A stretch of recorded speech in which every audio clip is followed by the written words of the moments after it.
Pemirsa, Polres Buleleng gelar Operasi Antik Agung 2025 selama 16 hari dengan melibatkan 55 personil menyasar para pelaku tindak pidana narkoba. Operasi ini berhasil mengungkap sejumlah kasus yang meresahkan masyarakat. Dari operasi ini sebanyak 17 tersangka berhasil diamankan, terdiri dari 6 target operasi TO dan 11 non-TO.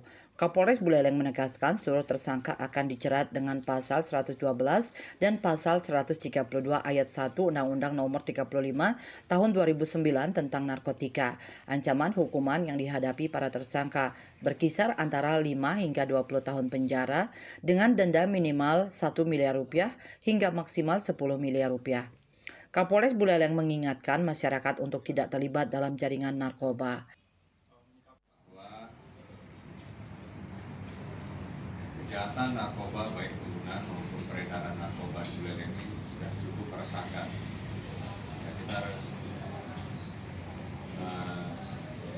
sepakat bahwa narkoba ini merupakan kejahatan serius bagi kehidupan dan kejahatan bagi peradaban.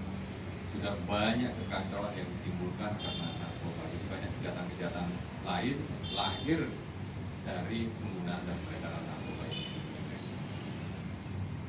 Dari 2024 kita sudah tekan terus antara supply dan demand.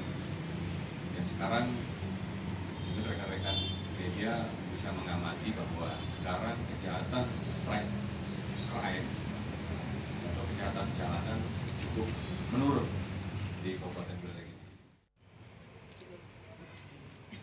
Pihaknya mengimbau kepada masyarakat yang masih menggunakan dan mengedarkan narkoba untuk segera berhenti, serta menyadari bahwa narkoba merupakan musuh besar bagi bangsa.